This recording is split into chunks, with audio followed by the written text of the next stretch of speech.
Bismillahirrahmanirrahim. Masa kecil Rabi'ah al-Adawiyah. Masa kecil Rabi'ah al-Adawiyah cenderung pendiam dan tidak banyak menuntut kepada orang tuanya seperti gadis yang lainnya. Kehidupan sehari-hari Rabi'ah selalu memperhatikan bagaimana ayahnya beribadah kepada Allah, berzikir, membaca Al-Quran, dan ibadah yang lainnya.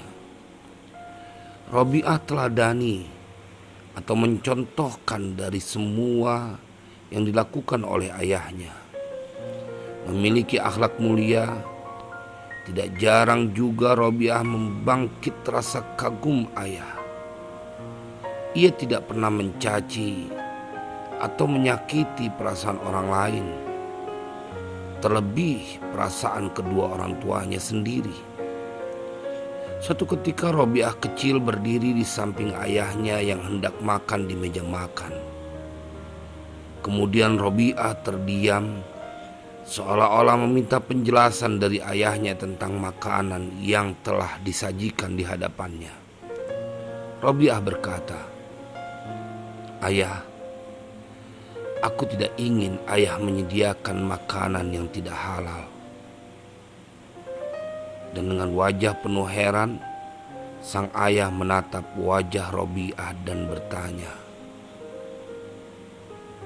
"Bagaimana pendapatmu jika tidak ada yang diperoleh selain yang tidak halal?"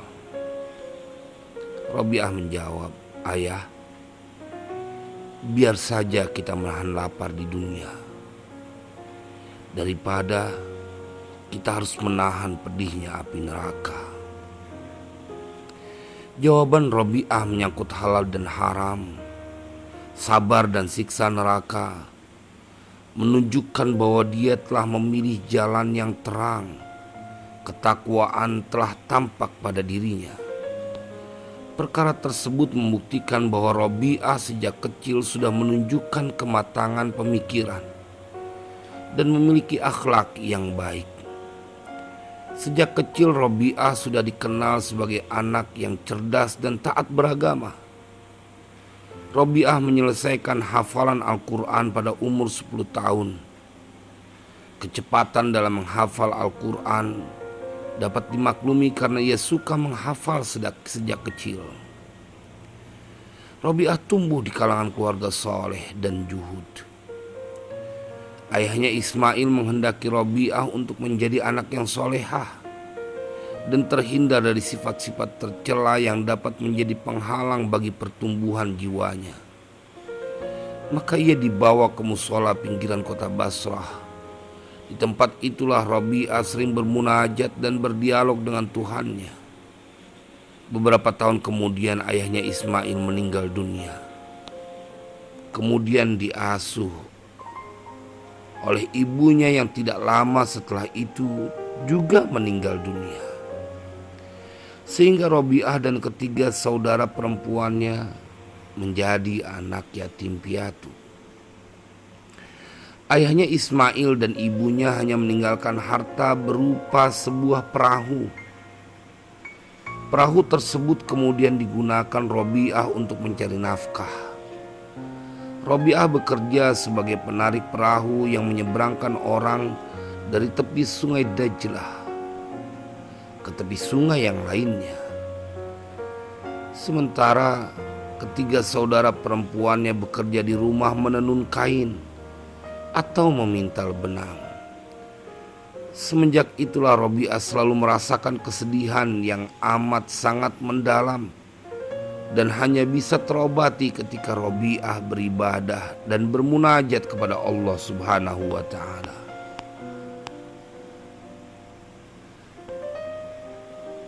Ucapan Rabi'atul Adawiyah, "Tuhanku, Tuhanku, ibadah kepadamu meringankan deritaku." Masa remaja dan menjelang dewasa Rabi'atul Adawiyah. Menjelang dewasa, ujian selalu menerpanya dan semakin hari semakin buruk. setelah ditinggalkan ayah dan ibunya. Menurut cerita, Robiah al-Adawiyah adalah anak yang paling siap mental dan fisiknya dibanding dengan ketiga saudaranya yang lain. Akan tetapi Robiah sering menangis karena teringat kedua orang tuanya. Namun tak jarang juga ia menangis tanpa sebab yang pasti. Pernah pada sore hari, setelah pulang dari sungai, Robiah menangis terseduh-seduh. Kemudian kakaknya Abdah menegurnya. "Apa yang sedang kau sedihkan, wahai Robiah?" Robiah menjawab, "Tak tahulah apa yang aku sedihkan. Namun aku merasa sedih sekali." Dan Robiah melanjutkan tangisannya. Dan di sela tangisannya dia berkata, "Aku merasakan suatu kesedihan yang aneh sekali. Aku tidak tahu apa sebabnya. Seolah-olah ada satu jeritan yang dalam dari lubuk hatiku yang menyebabkan aku menangis, bagaikan ada suatu munajat di dalam pendengaranku yang tak dapat aku hadapi kecuali dengan mengucurkan air mata." Begitulah ungkap Robiatul Adawiyah kepada saudari perempuannya. Setelah kejadian tersebut, Robiah selalu bermimpi pada malam harinya dan berulang-ulang dengan mimpi yang sama.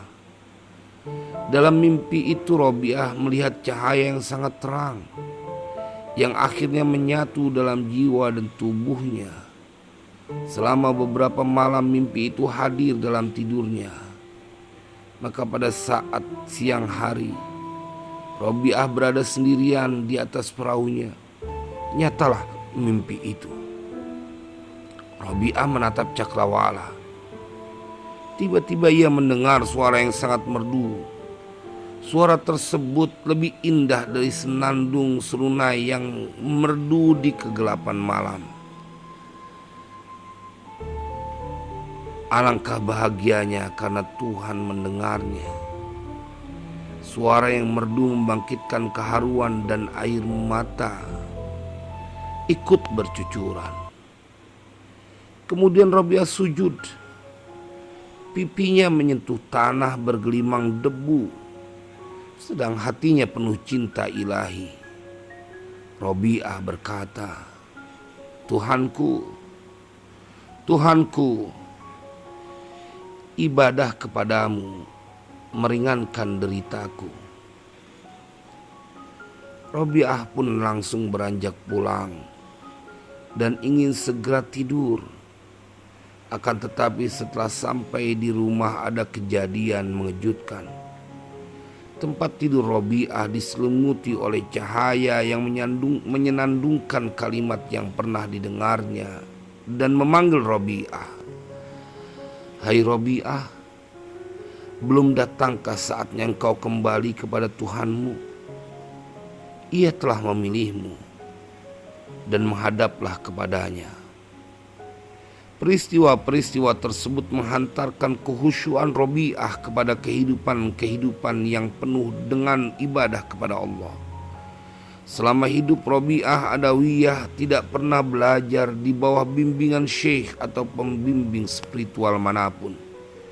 Namun, Robiah mencari dan belajar sendiri berdasarkan pengalaman langsung kepada Tuhan yang Maha Suci, yang telah membalas keimanan dan ketakwaan seorang hambanya yang bernama Ismail.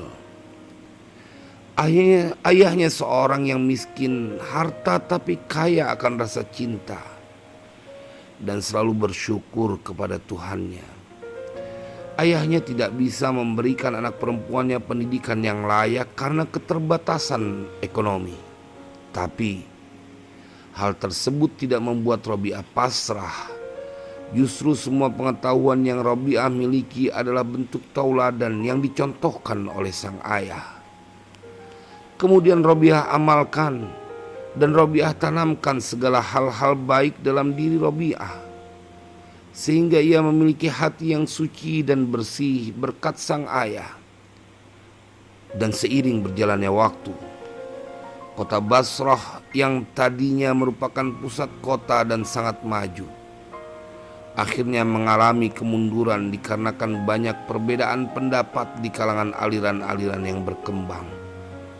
Kerusuhan dan perpecahan terjadi antar kelompok-kelompok pecahan Islam yang disebabkan perbedaan keyakinan menurut golongan Syiah dan Khawarij. Kemudian bencana alam pun mulai melanda kota Basrah, Irak.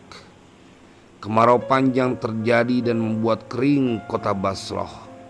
Kehidupan masyarakat pun menjadi sangat sulit. Orang-orang miskin menjadi semakin menderita akibat kejadian atau bencana tersebut.